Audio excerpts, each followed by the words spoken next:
Last week, a team of officials from the Ministry of Health visited the districts of Gulu, Kitgum and Pader as part of their activities to sensitize the masses on adherence to precautions against coronavirus.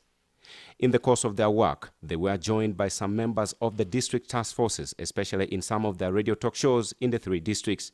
A week later, one of the officials from the Ministry of Health tested positive for COVID-19. The teams who went to the radio stations were contacts. Being contacts, it is mandatory that they must test, yes, and also go under quarantine. We believe after 2 to 3 days, 4 days, the results will be back. In case there is anybody who is positive, reactive, we can trace for other contacts again. Being one of those who was with them on radio, we then decided to take immediate precautionary measure and to be on quarantine. As I talk right now, I am on self-quarantine. I have received calls and people are concerned, but we have assured them this is a normal process that all of us have to go through.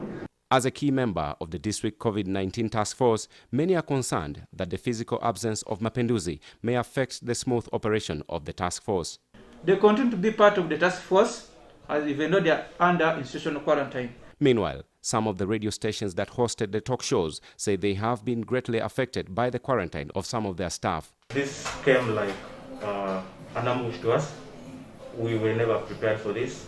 In the other way, we also, as a radio, we have learned to prepare for such eventualities. For example, if a staff was sick, how do you handle such a situation?